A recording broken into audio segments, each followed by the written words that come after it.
ॐ शन्नो मित्रश्चं वरुणः शन्नो भवद्वर्यमा शन्न इन्द्रो बृहस्पतिः शन्नो विष्णुरुक्रमः नमो ब्रह्मणे नमस्ते वायो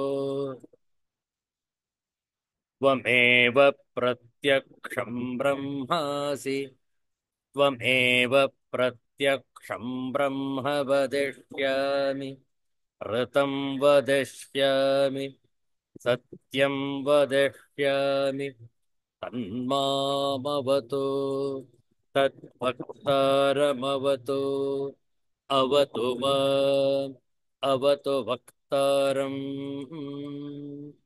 ॐ शान्तिः शान्तिः शान्तिः हरिः ॐ श्रीगुरुभ्यो नमः हरिः ॐ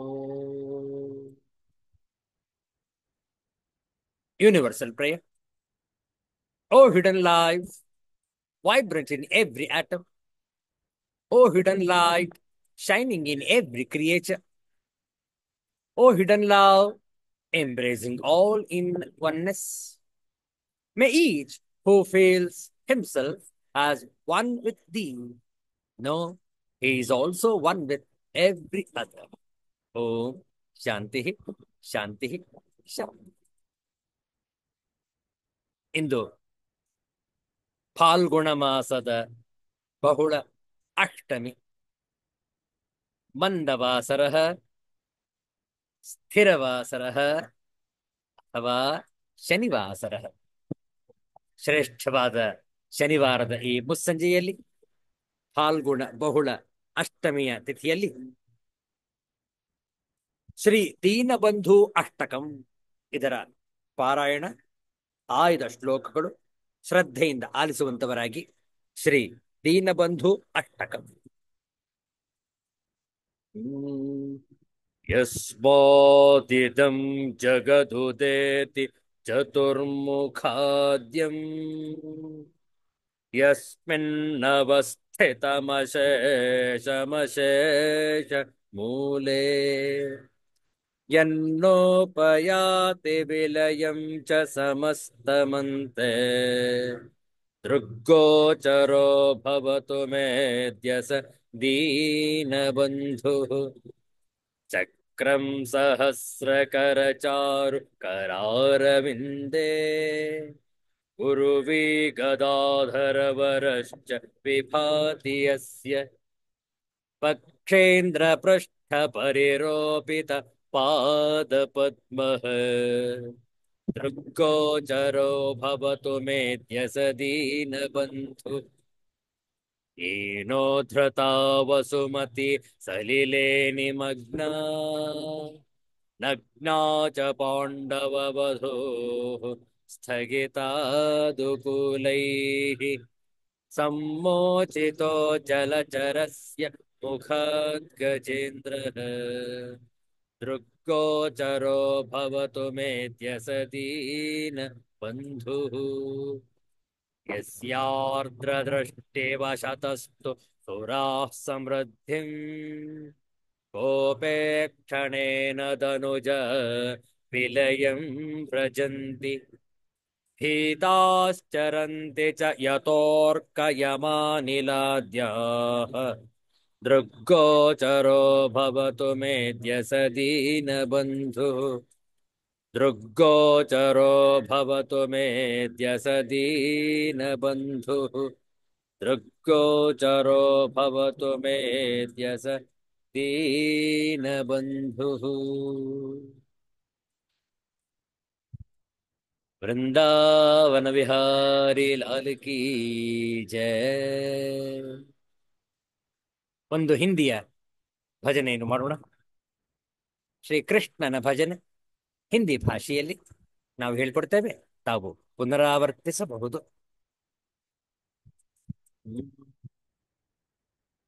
कृष्ण गोविंद गोपाल गाते चलो,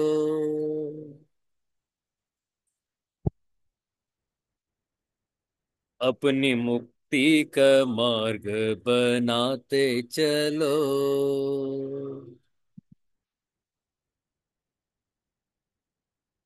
कृष्ण गोविंद गोपाल गाते चलो।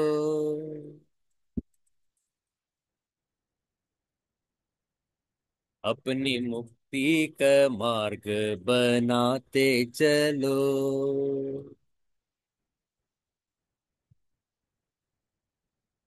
काम करते रहो, नाम जपते रहो।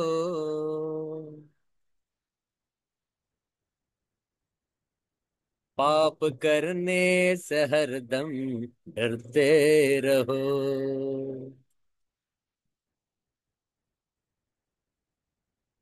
काम धन का खजाना बढ़ाते चलो।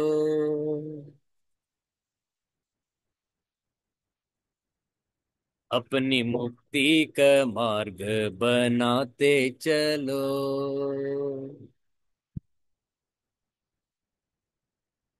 लोग कहते हैं भगवान आते नहीं। द्रौपदी की तरह तुम बुलाते नहीं। हीर गज की तरह तुम बुलाते चलो।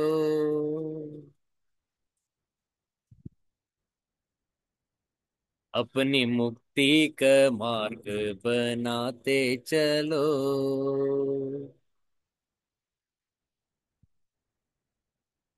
लोग कहते हैं भगवान खाते नहीं। शबरी की तरह तुम खिलाते नहीं।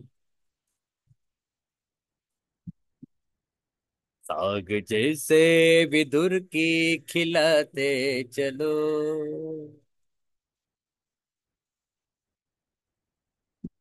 अपनी मुक्ति का मार्ग बनाते चलो।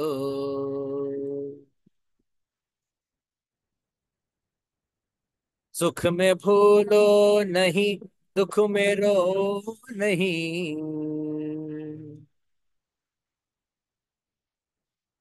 अपने दिल से प्रभु को बिसारो नहीं।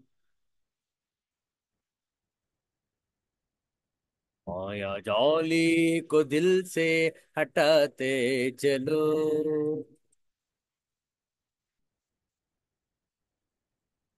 अपनी मुक्ति का मार्ग बनाते चलो।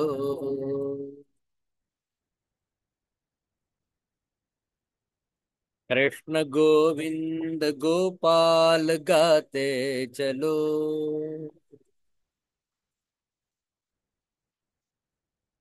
अपनी मुक्ति का मार्ग बनाते चलो।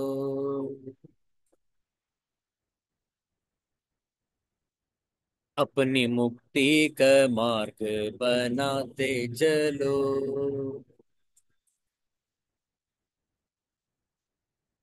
अपनी मुक्ति का मार्ग बनाते चलो।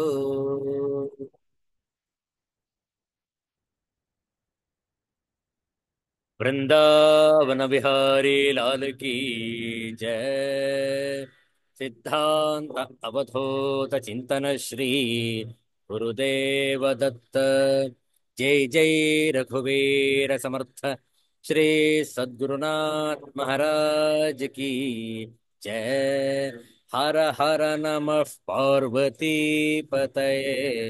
हर हर महादेव ಶಂಭೋ.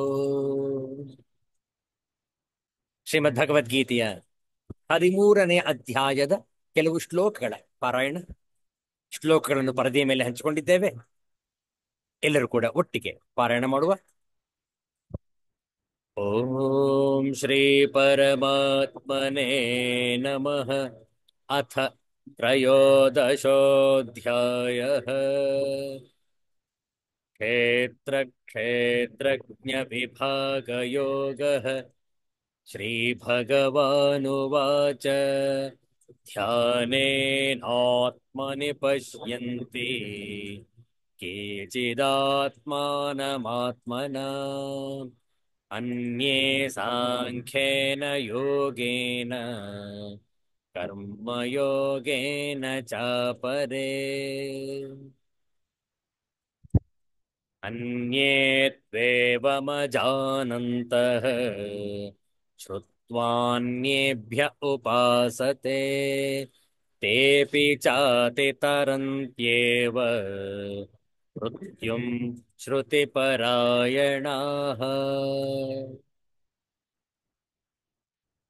यावत् सञ्जायते किञ्चित् सत्त्वं स्थावरजङ्गमम् क्षेत्रक्षेत्रज्ञसंयोगात् तद्विद्धि भरतर्षभ समं सर्वेषु भूतेषु तिष्ठन्तं परमेश्वरं विनश्यत्स्व विनश्यन्तं यः पश्यति स पश्यति समं पश्यन् हि सर्वत्र समवस्थितमीश्वरम् न हि नस्त्यात्मनात्मानं ततो याति परां गतिम् प्रकृत्यैव च कर्माणि क्रियमाणानि सर्वशः यः पश्यति तथात्मानम् अकर्तारं स पश्यति यदा भूतपृथक् भावम् एकस्थमनुपश्यति तत एव च विस्तारम् ब्रह्म सम्पद्यते तदा ॐ शान्तिः शान्तिः शान्तिः हरिः ॐ श्रीगुरुभ्यो नमः हरिः ॐ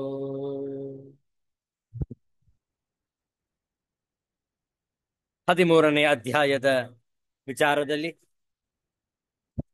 ಇಲ್ಲಿಯವರೆಗೆ ನಾವು ನೋಡಿರುವಂತಹ ಶಾಂಕರ ಭಾಷ್ಯ ಹೀಗಿದೆ. ಈ ಪುರುಷ ಅಧಿಯಜ್ಞ ಆತ್ಮನು ಅನಾದಿಯೂ ನಿರ್ಗುಣನು ಅವ್ಯಯನು ಅಕರ್ತನು ನಿರ್ಲಿಪ್ತನೂ ಆದ ಪರಮಾತ್ಮನಾಗಿದ್ದಾನೆ. ಆದ್ದರಿಂದ ಅವನು ಎಲ್ಲಾ ಕ್ಷೇತ್ರಗಳಲ್ಲಿ ಸೂಕ್ಷ್ಮ ಆತ್ಮರೂಪದಲ್ಲಿ ನೆಲೆಸಿದ್ದರೂ ಕೂಡ ವಾಸ್ತವವಾಗಿ ಏನನ್ನೂ ಮಾಡುವುದಿಲ್ಲ ಮತ್ತು ಶರೀರದ ಗುಣಗಳಿಂದ ಶರೀರದ ಕರ್ಮಗಳಿಂದ ಲಿಪ್ತನಾಗುವುದಿಲ್ಲ. ಸರ್ವತ್ರ ವ್ಯಾಪಿಸಿರುವ ಆಕಾಶವು ಸೂಕ್ಷ್ಮವಾಗಿರುವ ಕಾರಣ ವಾಯು, ಧೂಳು, ಮೋಡ, ಮಿಂಚು, ಸಿಡಿಲು ಮುಂತಾದವುಗಳಿಂದ ಕೂಡಿದ್ದರೂ ಅವುಗಳ ಗುಣದೋಷಗಳಿಂದ ಲಿಪ್ತವಾಗುವುದಿಲ್ಲ. ಹಾಗೆಯೇ ದೇಹದಲ್ಲಿ ನೆಲೆಸಿರುವ ಆತ್ಮನು ನಿರ್ಗುಣನೂ ಅತ್ಯಂತ ಸೂಕ್ಷ್ಮನೂ ಆಗಿರುವ ಕಾರಣ ದೇಹ ಮನಸ್ಸು ಬುದ್ಧಿ ಇಂದ್ರಿಯಗಳ ಗುಣದೋಷಗಳಿಂದ ಕರ್ಮಗಳಿಂದ ಸ್ವಲ್ಪವೂ ಲಿಪ್ತನಾಗುವುದಿಲ್ಲ. ಯಾವ ರೀತಿಯಲ್ಲಿ ಒಬ್ಬನೇ ಸೂರ್ಯನು ತಾನೇ ತಾನಾಗಿ ತನ್ನ ಸ್ವರೂಪದಲ್ಲಿಯೇ ನೆಲೆಸಿದ್ದರೂ ಸಮಸ್ತ ಭೂಲೋಕದ ಎಲ್ಲವನ್ನು ನಿರ್ಗುಣನಾಗಿ ನಿರ್ಲಿಪ್ತನಾಗಿ ಬೆಳಗುತ್ತಾನೋ ಹಾಗೆಯೇ ಆ ಅಖಂಡ ನಿತ್ಯ ಶುದ್ಧ ಬುದ್ಧ ಆತ್ಮನು ಜಗತ್ತಿನಲ್ಲಿರುವ ಸಮಸ್ತ ಕ್ಷೇತ್ರಗಳನ್ನು ವ್ಯಾಪಿಸಿ ಅವರವರ ಕ್ಷೇತ್ರಗಳಲ್ಲಿ ನಿರ್ಗುಣನಾಗಿ ನಿರ್ಲಿಪ್ತನಾಗಿ ಇದ್ದುಕೊಂಡು ಆ ಎಲ್ಲ ಕ್ಷೇತ್ರಗಳನ್ನು ಪ್ರಕಾಶಿಸುವನು. ಅವೆಲ್ಲವುಗಳಿಗೂ ಚೈತನ್ಯ ಶಕ್ತಿಯನ್ನು ನೀಡುವನು ಭಗವಂತನು. ಅತ್ಯಂತ ಸೊಗಸಾದಂತಹ ವಿಚಾರ ನೋಡುವ. ಈ ಶ್ಲೋಕದ ಹಿಂದಿ ಹಾಗೂ ಆಂಗ್ಲ ಭಾಷೆಯ ಭಾವಾರ್ಥ.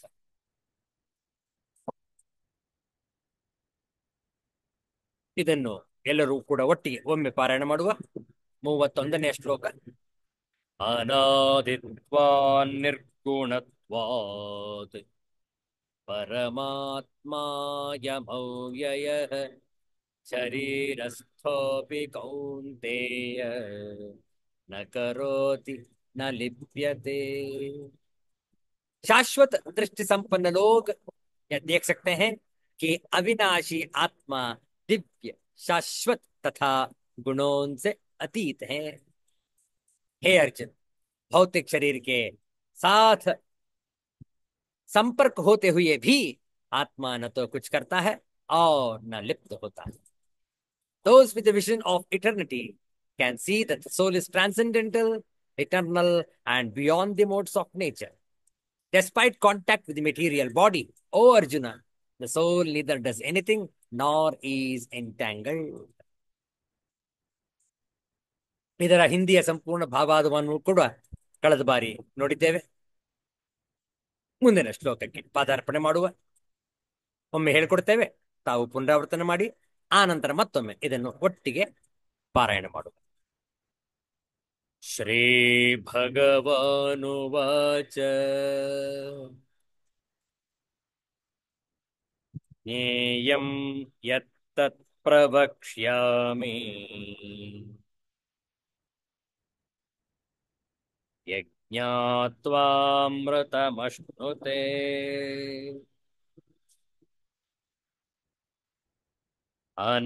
ಅನಾದಿಮತ್ಪರಂ ಬ್ರಹ್ಮ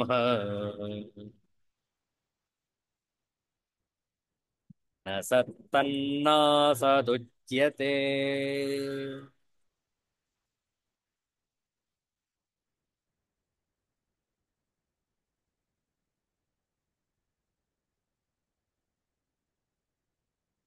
ಬಹುಶಃ ಇದರಲ್ಲಿ ಯಾವುದೋ ಒಂದು ಶ್ಲೋಕ ಮಿಸ್ ಆಗಿದೆ ಅಂತ ಕಾಣುತ್ತೆ ಅಲ್ವಾ? ಹೌದು, ಸತ್ಯ. ಈ ಶ್ಲೋಕಕ್ಕೆ ಮುನ್ನ ಇನ್ನೊಂದು ಶ್ಲೋಕ ಇದೆ, ಅದು ಬಹುಶಃ ಇಲ್ಲಿ ಮುದ್ರಣ ಆಗಿಲ್ಲ ಅಂತ ಕಾಣುತ್ತೆ. ಇರ್ಲಿ, ಒಮ್ಮೆ ಹೇಳ್ಕೊಡ್ತೇವೆ, ತಾವು ತಮ್ಮ ಗ್ರಂಥಗಳನ್ನು ನೋಡ್ಕೊಳ್ಳಿ. ಯಥಾ ಸರ್ವಗತಂ ಸೌಕ್ಷ್ಮ್ಯಾತ್ ಆಕಾಶಂ ನೋಪಲಿಪ್ಯತೆ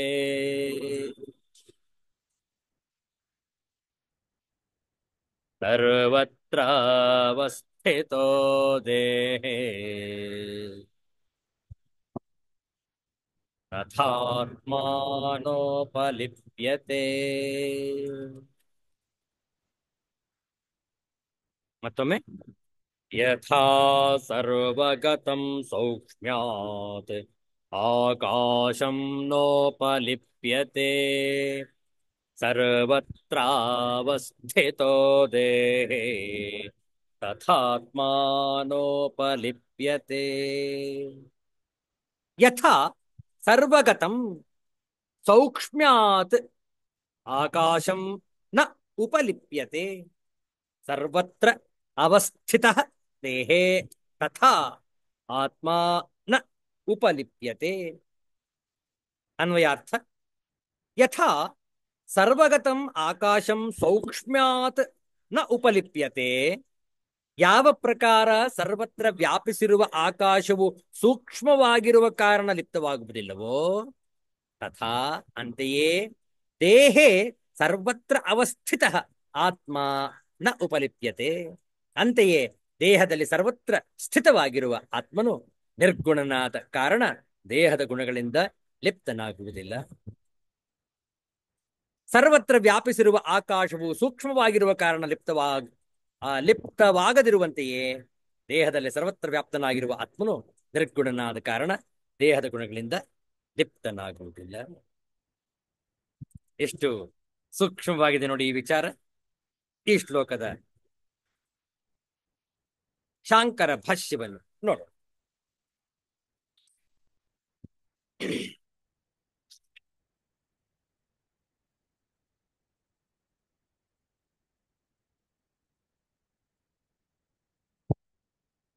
ಕಿಮಿವ ನ ಕರೋತಿ ನ ಲಿಪ್ಯತೆ ಇತಿ ಅತ್ರ ದೃಷ್ಟಾಂತಂ ಆಹ. ಪರಮಾತ್ಮನು ಏತರಂತೆ ಮಾಡುವುದಿಲ್ಲ, ಏಕೆ ಲಿಪ್ತನಾಗುವುದಿಲ್ಲ ಎಂದರೆ ಅದಕ್ಕೆ ದೃಷ್ಟಾಂತವನ್ನು ಈಗ ಭಗವಂತನು ಅಪ್ಪಣೆಗೊಳಿಸಿದ್ದಾನೆ. ಯಥಾ ಸರ್ವಗತಂ ಸೌಕ್ಷ್ಮ್ಯಾತ್ ಆಕಾಶಂ ನೋಪಲಿಪ್ಯತೆ ಸರ್ವತ್ರ ಅವಸ್ಥಿತೋ ದೇಹೇ ತಥಾತ್ಮ ನೋಪಲಿಪ್ಯತೆ. ಸರ್ವಗತವಾದ ಆಕಾಶವು ಹೇಗೆ ಸೂಕ್ಷ್ಮವಾಗಿರುವುದರಿಂದ ಏತರಿಂದಲೂ ಲಿಪ್ತವಾಗುವುದಿಲ್ಲವೋ, ಅದರಂತೆ ಎಲ್ಲೆಲ್ಲಿಯೂ ದೇಹದಲ್ಲಿರುವ ಆತ್ಮನು ಲಿಪ್ತನಾಗುವುದು. ಯಥಾ ಸರ್ವಗತಂ ವ್ಯಾಪ್ಯಪಿ ಸತ್ ಸೌಕ್ಷ್ಮ್ಯಾತ್ ಸೂಕ್ಷ್ಮ ಭಾವಾತ್ ಆಕಾಶಂ ಖಂ ನ ಉಪಲಿಪ್ಯತೆ ನ ಸಂಬಧ್ಯತೆ ಸರ್ವತ್ರ ಅವಸ್ಥಿತ ದೇಹೆ ತಥಾ ಆತ್ಮ ನ ಉಪಲಿಪ್ಯತೆ.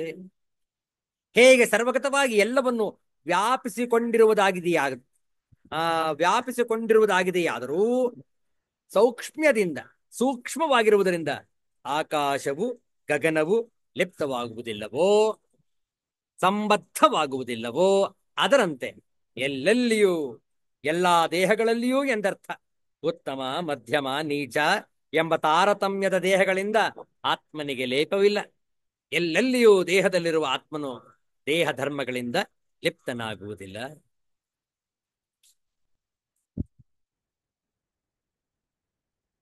ಆತ್ಮದ ಅರಿವು ನಮ್ಮನ್ನು ನಿರ್ಲಿಪ್ತತೆಗೆ ಕೊಂಡೊಯ್ಯುವುದು, ವೈರಾಗ್ಯವನ್ನು ಹೆಚ್ಚು ಜಾಗೃತಿ ಉಂಟು ಮಾಡಿಸುವುದು. ಅನೇಕರಿಗೆ ವೈರಾಗ್ಯ ಯಾಕಿಲ್ಲ ಅಂತ ಹೇಳಿದ್ರೆ ಅವರು ಎಲ್ಲದಕ್ಕೂ ಲಿಪ್ತವಾಗಿ ಬಿಡ್ತಾರೆ, ಎಲ್ಲದಕ್ಕೂ ಅಂಟಿಕೊಳ್ತಾರೆ, ಎಲ್ಲವನ್ನು ತಮ್ಮದೇ ಎಂದು ಭ್ರಮೆಯಲ್ಲಿ ಭಾವಿಸಿರುತ್ತಾರೆ. ಬದುಕಿರುವಾಗಲೇ ಆಸೆಗಳನ್ನು ನಾಶ ಮಾಡಿಕೊಂಡರೆ ನೀವು ಮುಕ್ತಿಯನ್ನು ಹೊಂದಿದ್ದೀರಿ.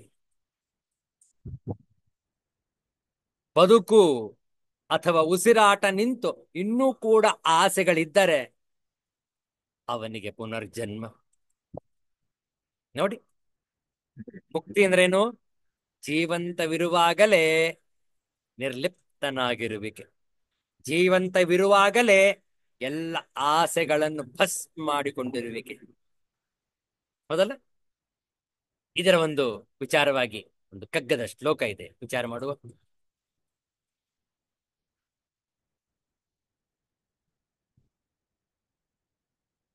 ಬಹಳ ಚೆನ್ನಾಗಿದೆ ಇದು. ಯಾವ ರೀತಿ ನಮಗೆ ಪರಮೇಶ್ವರನ ಸಂದರ್ಶನವಾಗುತ್ತೆ ಅನ್ನುವಂಥದ್ದನ್ನು ಮಾರ್ಮಿಕವಾಗಿ ತಿಳಿಸಿದ್ದಾರೆ ಸನ್ಮಾನ್ಯ ಗುಂಡಪ್ಪನವರು. ಇದನ್ನು ಹಂಚಿಕೊಳ್ಳುತ್ತೇವೆ. ಹಾ, ಬಹಳ ಚಂದ ಇದೆ.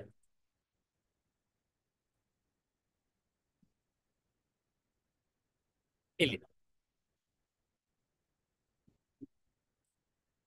ಬಂಧನಗಳೆಲ್ಲವನು ದಾಟಿ ಹೊಳೆ ನೆರೆ ನೀರು ಸಂಧಿಪುದು ಕಡಲ ನೀರ್ಗಳನ್ ಅಂತು ಜೀವನ್ ಇಂದ್ರಿಯದ ಕಟ್ಟುಗಳ ಮೀರ್ ದೀಕ್ಷೆಯೋಟದಿಂ ಸಂದ ಋಷಿಪನು ಪರನ ಮಂಕುತಿಮ್ಮ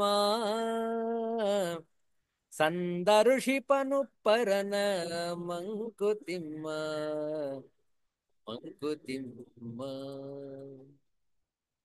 ನೋಡಿ, ನಿರ್ಲಿಪ್ತತೆಯ ಭಾವ ಯಾವ ರೀತಿ ನಾವು ಜಾಗರಿಸಿಕೊಳ್ಳಬೇಕು ಅಂತ ಹೇಳಿದ್ರೆ, ನೋಡಿ, ನಮ್ಮ ಎಲ್ಲ ಬಂಧನಗಳು, ಯಾವ ಬಂಧನಗಳು ನಮಗೆ ಇರಬಾರದು, ಎಲ್ಲ ಬಂಧನಗಳಿಂದಲೂ ಬಿಡುಗಡೆಯನ್ನು ಹೊಂದಿರಬೇಕು. ಹೇಗೆ ನೋಡಿ, ಬಂಧನಗಳೆಲ್ಲವನು ದಾಟಿ ಹೊಳೆ ನೆರೆ ನೀರು ಸಂಧಿಪುದು ಕಡಲ ನೀರ್ಗಳನ್ ಅಂತು ಜೀವನ್ ಇಂದ್ರಿಯದ ಕಟ್ಟುಗಳ ಮೀರ್ ದೀಕ್ಷೆಯೋಟದಿಂ ಸಂದ ಋಷಿಪನು ಪರನ Mankutimma Mankutimma. The flood water from the stream or pond will break all barriers and flow out towards the ocean to become one with the water of the sea. Just like that, our individual souls will break the boundaries, limitations of senses and become one with the cosmic truth only when we let our vision go beyond the sensory world. Mankutimma. ವಾಚ್ಯಾರ್ಥ ನೋಡಿಕೊಳ್ಳಿ. ಬಂಧನಗಳ ಎಲ್ಲವನು ನಿರ್ದೀಕ್ಷೆಯೋಟದಿಂ ಮೀರ್ದು ಈಕ್ಷೆ ಓಟದಿಂ ಈಕ್ಷೆ ನೋಡುವುದು ಸಂದರ್ಶಿಪನು ಸಂದರ್ಶಿಸುತ್ತಾನೆ ಪರನ ಪರತತ್ವವನ್ನು, ಪರಮಾತ್ಮನನ್ನು. ಭಾವಾರ್ಥ ನೋಡಿಕೊಳ್ಳಿ. ಮತ್ತೊಮ್ಮೆ ಆ ಶ್ಲೋಕವನ್ನು ಓದಿದಾಗ ಇನ್ನೂ ಕೂಡ ಸ್ಪಷ್ಟವಾಗುತ್ತೆ. ಭಾವಾರ್ಥ ನೋಡಿದ ನಂತರ ಪುನಃ ಮೂಲದ ಕಗ್ಗವನ್ನು ಮತ್ತೊಮ್ಮೆ ಹಾಡೋಣ. ಹೇಗೆ ಕೆರೆ ತುಂಬಿ ಹರಿಯುವ ನೀರು ತನಗೊಡ್ಡುವ ಅಡ್ಡಿಗಳೆಲ್ಲವನ್ನು ದಾಟಿ ಹರಿದು ತನ್ನ ಗಮ್ಯವಾದ ಕಡಲನ್ನು ಸೇರುವಂತೆ, ಜೀವನೂ ಸಹ ಪರತತ್ವದ ಮೇಲೆ ಕಣ್ಣಿಟ್ಟು ಅದನ್ನು ಸೇರುವ ಆತುರದಿಂದ ಅದನ್ನು ಅರಿಯಲು ಇಂದ್ರಿಯಗಳು ಒಡ್ಡಿದ ಮತ್ತು ಒಡ್ಡಬಹುದಾದ ಎಲ್ಲ ಅಡ್ಡಿಗಳನ್ನು ದಾಟಿ ಪರತತ್ವದ ದರ್ಶನವನ್ನು ಪಡೆಯುತ್ತದೆ ಎಂದು ನಿಖರವಾಗಿ ಉಲ್ಲೇಖಿಸಿದ್ದಾರೆ ಮಾನ್ಯ ಗುಂಡಪ್ಪನವರು ಈ ಮುಕ್ತಕದಲ್ಲಿ. ಮತ್ತೊಮ್ಮೆ ಮೂಲದ ಕಗ್ಗವನ್ನ ಹಾಡೋಣ, ಇದರ ಸಂಪೂರ್ಣ ವ್ಯಾಖ್ಯಾನವನ್ನು ನೋಡಿದ ಬಳಿಕ. ನಮಗೆ ಈ ಜಗತ್ತಿನೊಂದಿಗೆ ಸಂಪರ್ಕವನ್ನು ಕಲ್ಪಿಸಿ ನಮಗೆ ಇದರಲ್ಲಿ ರಕ್ತಿಯನ್ನು ಆಸಕ್ತಿಯನ್ನು ಬೆಳೆಸಿ ಇದನ್ನು ಬಿಟ್ಟಿರಲಾಗದಂತಹ ಸ್ಥಿತಿಗೆ ತಳ್ಳುವುದೇ ಈ ಇಂದ್ರಿಯಗಳು. ನೋಡಿ, ಆಗ್ಲೇ ವಿಚಾರ ಮಾಡ್ತಾ ಇದ್ವಲ್ಲ, ನ ಉಪಲಿಪ್ಯತೆ, ಆಕಾಶ ಯಾವುದಕ್ಕೂ ಕೂಡ ಅಂಟಿಕೊಳ್ಳುವುದಿಲ್ಲ. ಹಾಗೆ ಆತ್ಮನು ಯಾವುದೇ ದೇಹ, ಮನಸ್ಸು, ಬುದ್ಧಿ, ಇಂದ್ರಿಯಗಳಿಗೆ ಅತೀತನಾಗಿರುವುದರಿಂದ ಯಾವುದಕ್ಕೂ ಅಂಟಿಕೊಳ್ಳುವುದಿಲ್ಲ. ಆದ್ರೆ ನಾವೇನ್ ಮಾಡ್ತೀವಿ, ಆ ಆಸಕ್ತಿಯನ್ನು ಬೆಳೆಸಿ ಜಗತ್ತಿನಲ್ಲಿ ಬಿಟ್ಟಿರಲಾರೆವೋ ಏನೋ ಎಂದು ನಾವು ತಿಳಿದುಕೊಂಡಿರುತ್ತೇವೆ. ಅದೇ ಈ ಇಂದ್ರಿಯಗಳ ಕೆಲಸ. ಎಂದರೆ ನಮಗೆ ಪರತತ್ವವನ್ನು ಕಾಣಲಾಗದ ಸ್ಥಿತಿಗೆ ಈ ಇಂದ್ರಿಯಗಳೇ ಕಾರಣ. ಕಣ್ಣಲ್ಲಿ ಕಾಣುವ, ಕಿವಿಯಲ್ಲಿ ಕೇಳುವ, ಸ್ಪರ್ಶದಿಂದ ಅನುಭವಿಸುವ, ಜಿಹ್ವೆಯಿಂದ ರುಚಿ ನೋಡುವ, ಸುಗಂಧವನ್ನು ಆಘ್ರಾಣಿಸುವ, ಮನಸ್ಸಿನಿಂದ ಆಲೋಚಿಸುವ, ಬುದ್ಧಿಯಿಂದ ಅವಲೋಕಿಸುವ ಎಲ್ಲ ಗುಣಗಳು ನಮ್ಮನ್ನು ಈ ಜಗತ್ತಿಗೆ ಅಂಟಿಸಿಬಿಟ್ಟಿದೆ. ಹಾಗಾಗಿ ಈ ಇಂದ್ರಿಯಗಳ ಸಹಾಯದಿಂದ ನಾವು ಪರತತ್ವವನ್ನು ಅರಿತುಕೊಳ್ಳಲು ಸಾಧ್ಯವಿಲ್ಲವೆಂದಾಯಿತು. ಈ ಇಂದ್ರಿಯಗಳು ಒಡ್ಡುವ ತಡೆಗಳನ್ನು ಸಂಪೂರ್ಣವಾಗಿ ದಾಟಲಾದರೆ ನಾವು ಪರಮನ ದರ್ಶನವನ್ನು ಪಡೆಯಬಹುದು, ಪರಮಾತ್ಮನ ದರ್ಶನವನ್ನು ಪಡೆಯಬಹುದು ಎನ್ನುವುದೇ ಈ ಮುಕ್ತಕದ ಹೂರಣ. ವಾಚಕರೇ, ನಾವು ನೋಡುವ ಮತ್ತು ಮಾಡುವ ಯಾವುದೇ ಕೆಲಸದಿಂದ ಉಂಟಾಗುವ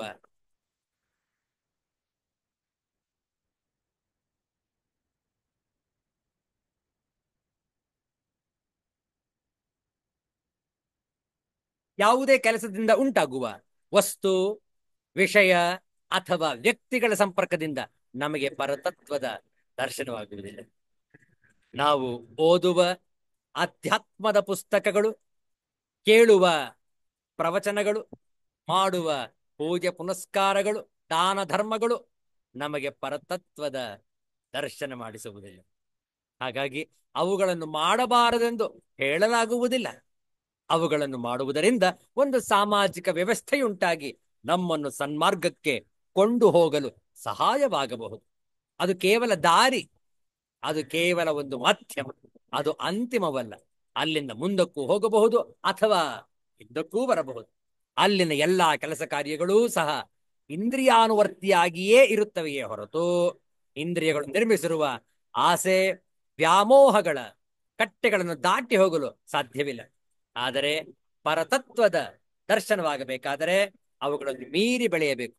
ಹಾಗೆ ಬೆಳೆಯಲು ಅಂತರಂಗದ ಬೆಳಕು ಬೇಕು, ಒಳಗಣ್ಣು ತೆರೆದುಕೊಳ್ಳಬೇಕು. ಉದ್ಧರೇ ಆತ್ಮನಾತ್ಮಾನಂ ಎಂದರೆ ತನ್ನ ಉದ್ಧಾರವನ್ನು ಆತ್ಮ ತಾನೇ ಮಾಡಿಕೊಳ್ಳಬೇಕು ಎಂದು ಗೀತೆ ಹೇಳುತ್ತದೆ.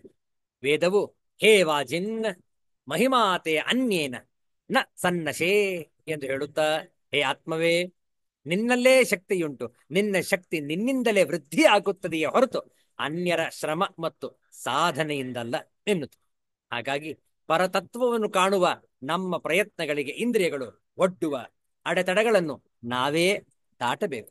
ಆ ಪ್ರಯತ್ನಕ್ಕೆ ನಮ್ಮದೇ ಶಕ್ತಿ ಯುಕ್ತಿಗಳು ಕಾರಣವಾದಾಗ ನಮ್ಮ ಒಳಗಣ್ಣು ತೆರೆದುಕೊಂಡರೆ ನಮಗೆ ಪರತತ್ವದ ದರ್ಶನವಾಗುತ್ತದೆ.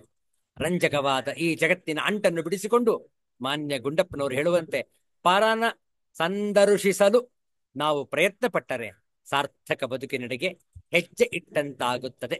ಅಂತಹ ಪ್ರಯತ್ನವನ್ನು ನಾವು ಸಹ ಮಾಡೋಣವೇ? ವಿಚಾರ ಮಾಡಿ. ಅನೇಕರ ಪ್ರಶ್ನೆ ಏನು ಅಂತಂದ್ರೆ, ಸ್ವಾಮೀಜಿ, ನಮಗೆ ವೈರಾಗ್ಯ ಬೇಕು ಅಂತ ಒಂದ್ ಕಡೆ ಇದ್ದರೂ ಕೂಡ ಮತ್ತೊಂದು ಕಡೆ ಆತಂಕ, ಏನಾದರೂ ನಿಜವಾಗ್ಲೂ ವೈರಾಗ್ಯ ಬಂದೇ ಬಿಟ್ರೆ ಹೌದಲ್ಲ, ನಮಗೆ ಒಂದು ರೀತಿಯಾದಂತಹ ಹೆದರಿಕೆ, ಭಯ, ಆತಂಕ, ಉದ್ವೇಗ. ನಮಗೆ ಪರತತ್ವ ಬೇಕು, ಆದರೆ ನಮಗೆ ಅನುಕೂಲವಾಗಿರುವಂತೆಯೇ ಬೇಕು ಎಂದು ಕೇಳುವವರು ನಾವು. ಆದರೆ ಎಲ್ಲಿಯವರೆಗೆ ನಮಗೆ ಅನುಕೂಲತೆಗಳು ಬೇಕು ಅನ್ನಿಸುತ್ತವೆಯೋ ಅಲ್ಲಿಯವರೆಗೆ ನಮಗೆ ಪಾರಮಾರ್ಥಿಕ ದರ್ಶನವಾಗುವುದಿಲ್ಲ. ಯಾವ ರೀತಿ ನಮಗೆ ಬದುಕಿನಲ್ಲಿ ಘಟನೆಗಳು ಸಂಭವಿಸುವುದೋ ಅದೇ ರೀತಿಯಲ್ಲಿ ನಾವು ಎದುರಿಸುತ್ತಾ ಮುಂದೆ ಸಾಗಿದಾಗ ದಿವ್ಯಾನುಗ್ರಹದಿಂದಾಗಿ ನಮಗೆ ಪಾರಮಾರ್ಥಿಕ ದರ್ಶನ ಲಭಿಸುವುದು. ಆದ್ರಿಂದ ನಾವು ಯಾವುದೇ ರೀತಿಯಲ್ಲೂ ಕೂಡ ಜಗತ್ತಿನ ವ್ಯಾಮೋಹಕ್ಕೆ ಅಂಟಿಕೊಳ್ಳದೆ, ವ್ಯಾಮೋಹಕ್ಕೆ ಒಳಗಾಗದೆ, ಎಲ್ಲವೂ ಕೂಡ ಇದ್ದರೂ ಕೂಡ ಏನೂ ಇಲ್ಲದವನಂತೆ ಇರಬೇಕು. ಅಂಟಿದ್ದರೂ ಕೂಡ ನಮಗದು ಸೋಂಕಬಾರದು. ತಾವರೆಯ ಎಲೆಯಂತೆ. ತಾವರೆಯ ಎಲೆ ಕೆಸರಿನಲ್ಲೇ ಹುಟ್ಟಿ ಬೆಳೀತೆ, ಆ ನೀರಿನ ಮೇಲೇನೆ ತೇಲ್ತಾ ಇರುತ್ತೆ, ಆದ್ರೆ ಒಂದಿಷ್ಟು ಕೂಡ ನೀರು ಅದನ್ನು ಸೋಂಕುವುದಿಲ್ಲ. ಆ ರೀತಿಯಲ್ಲಿ ಕೆಸರೆಂಬ ಈ ಜಗತ್ತಿನ ನಾವಿದ್ದರೂ ಕೂಡ ಆ ಕಮಲದ ಹೂವಿನಂತೆ, ಆ ತಾವರೆಯ ಹೂವಿನಂತೆ ನಾವು ಸದಾ ಉತ್ ಆಸೀನ, ಇನ್ ಸ್ವಲ್ಪ ಮೇಲ್ದರ್ಜೆಯಲ್ಲಿ ನಮ್ಮನ್ನು ನಾವೇ ತೊಡಗಿಸಿಕೊಂಡು ಸಾಧನೆಯಲ್ಲಿ ತತ್ಪರರಾಗಿರಬೇಕು. ಆಗ ನ ಉಪಲಿಪ್ಯತೆ, ಯಾವುದು ಕೂಡ ನಮಗೆ ಅಂಟಿಕೊಳ್ಳುವುದಿಲ್ಲ. ಆತ್ಮಭಾವವು ಜಾಗೃತಗೊಳ್ಳುವುದು. ಉಳಿದ ವಿಚಾರಗಳನ್ನು ನಾಳೆ ಸಂಜೆ ಭೇಟಿಯಾದಾಗ ಮುಂದುವರಿಸೋಣ. ಬಹುಶಃ ನಾಳೆ ಈ 13ನೇ ಅಧ್ಯಾಯದ ಆ ಅಧ್ಯಾಯವು ಸಂಪನ್ನಗೊಳ್ಳಬಹುದು. ಈಗಾಗಲೇ ಕೊನೆಯ ಶ್ಲೋಕದಲ್ಲಿದ್ದೇವೆ, ಕೊನೆಯ 2 ಶ್ಲೋಕಗಳಿವೆ.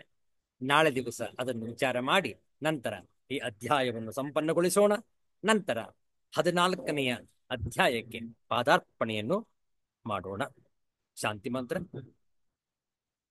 ಓಂ ಅಸತೋ ಮಾ ಸದ್ಗಮಯ ತಮಸೋ ಮಾ ಜ್ಯೋತಿರ್ಗಮಯ ಮೃತ್ಯೋರ್ಮಾ ಅಮೃತಂಗಮಯ. ಓಂ ಪೂರ್ಣಮದಃ ಪೂರ್ಣಮಿದಂ ಪೂರ್ಣಾತ್ ಪೂರ್ಣಮುದಚ್ಯತೆ ಪೂರ್ಣಸ್ಯ ಪೂರ್ಣಮಾದಾಯ ಪೂರ್ಣಮೇವಾವಶಿಷ್ಯತೆ. ಓಂ ಶಾಂತಿ ಶಾಂತಿ ಶಾಂತಿ. ಹರಿಃ ಓಂ ಶ್ರೀ ಗುರುಭ್ಯೋ ನಮಃ. ಹರಿಃ. ಮತ್ತೆ ನಾಳೆ ಸಂಜೆ ಭೇಟಿಯಾಗೋಣ 7 ಗಂಟೆಗೆ ಸರಿಯಾಗಿ. ಎಲ್ಲರಿಗೂ ಒಳಿತಾಗಲಿ, ಎಲ್ಲರಿಗೂ ಶುಭವಾಗಲಿ. ಜೈ ಶ್ರೀ ಗುರುದೇವ ದತ್ತ.